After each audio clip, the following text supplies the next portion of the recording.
Just because the story ends doesn't mean the lives do. That's the thing about a lot of people when it comes to stories.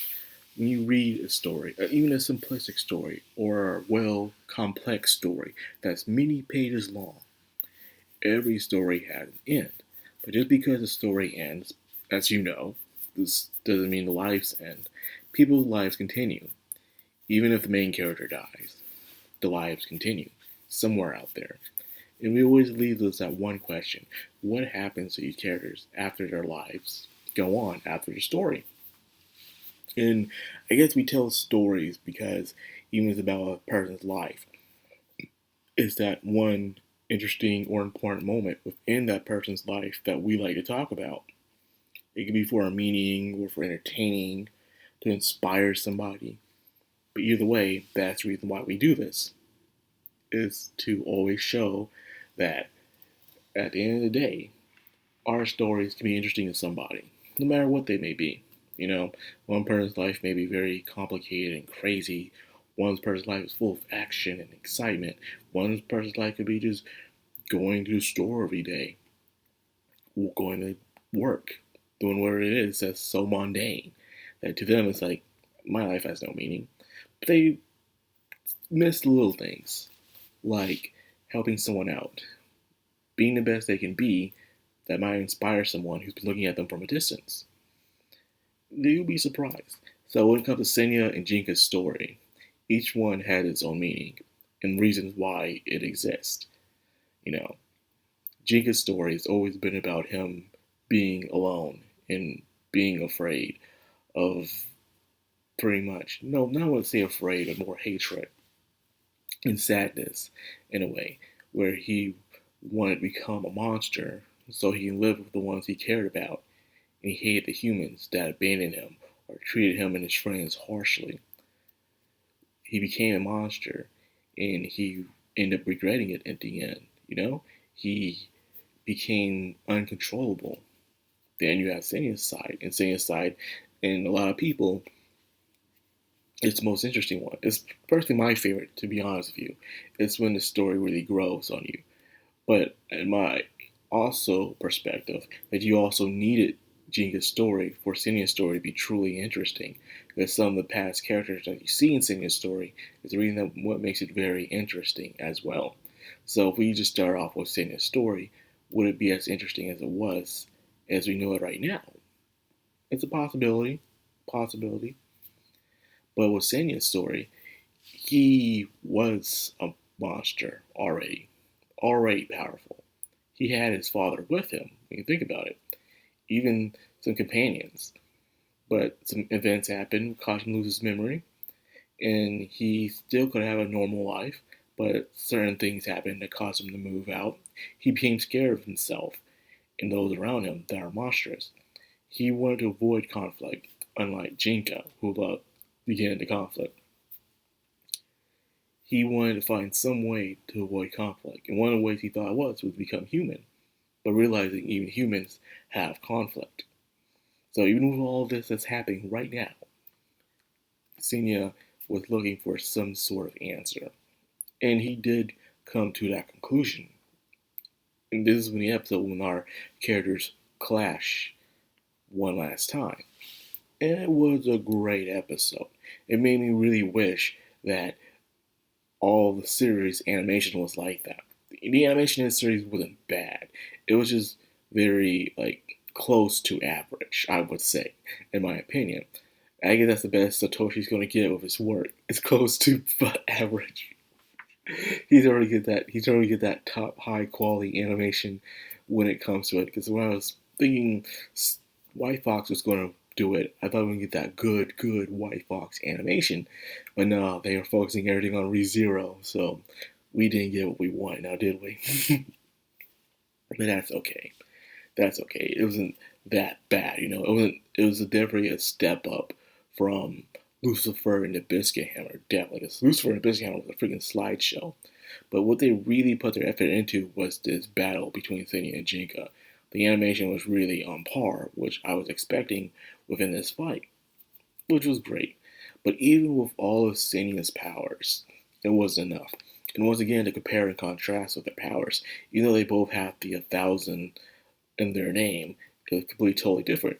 Jinka's power was out of control, mindless, like a monster, a force of nature, where Senia's was also a group of different individuals who become one. He has mastered and become a technique. So, can a skillful technique destroy raw power? In a way, no, because Forrest was too unpredictable. It was very strong, despite everything Senior got. But he did something that Senior wouldn't really expect to do, and that's call for help. The entire time, Senior always liked to do things by himself because he was afraid of endangering others around him. So because of that, he always fought throughout the series by himself. But his friends always came to help him out, no matter what, because that's just how anime works. But this time he allowed them to help him because he had no choice. And not just that, but he also fully trusts them and allows them to do what they want to do, which is good improvement on him. You know, Sugiko was using the gourd to suck out the corrupted energy and turn it into a corrected energy, which was working because that's throughout the match he was just doing just raw attacks, mindless, um, sabotaging, all that stuff. But later on, he started using talisman, and I did enjoy starting using talisman. So meaning, yeah, he's getting his conscience back slowly but surely. Then finally, it was up for Shinsuke and Tama and them to do their part. And once again, back in the mind world. In the mind world is always interesting to me because fighting isn't always the answer there. Sometimes it can be random things that can help pull an event into a success. It can just be talking to a past person, talking to your past self. It could be fighting every now and then. It could be a game. But this time it was teasing someone with food. You know, they couldn't destroy the barrier that was around Jinka to get to him. He had to go to them at the end of the day. And Shinsuke's answer to that was, let's make some food.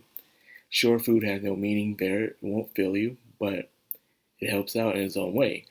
So that's what exactly happens. So you're seeing food and you're welcome in, you're going to get some food. So I did enjoy that. Their talk, him going through the motions of his life, reflecting on everything that he's did and stuff. His main goal was to become a Katawara. And he says, are you satisfied? And he wasn't sure. We try so hard to reach our goals in life. We're not sure if this is exactly what we want until we finally got it. And when we get it, it's like your life don't end there. It's the thing. It never ends there. So you got what you wanted. Now are you happy with it? What are you gonna do after it? All that stuff puts into play of what you will do later on in life. So after that, even after all this had happened, everything, it still was not enough. The Jinka was about to explode. Pretty much we're having that Mob Psycho Season 2 ending where the opponent couldn't contain their power anymore. So I had to take the help of the protagonist in order to release the power so it won't harm himself and everyone else around him. And their greeting was pretty much natural. It was anticlimactic, but it was natural because, like, what else are you gonna say? You've been unconscious for years in a way, having your powers run dormant in your body, and then when you wake up, the ones you care about telling you, "Hey, that's the guy who saved you over there. He was young. Now he's a grown man." All you can say is, "Hey there." You can't say anything right now because right now you're like, yo, man, I just went through the motions, just woke up. Now this dude right here saved me. That was once our enemy. Okay. And so, just like that, the story, the journey comes to an end because all this was to stop and save Jinka. And they did that. Story's done. But doesn't mean the show is done.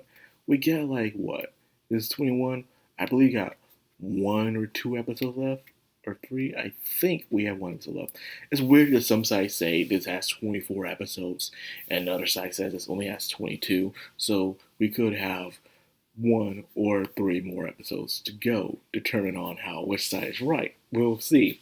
But anyways, my thoughts together about this will be determined how they ended the execution fully. We'll see, because there's some parts at the end made me feel some type of way. Not a bad way, as in angry, but more of a you'll see. But anyways, with that being said, I'll end it here. I hope you guys enjoyed this video. If you did, like, comment, subscribe, and of course, hit that bell icon. This has been Macron on Anime. Signing out.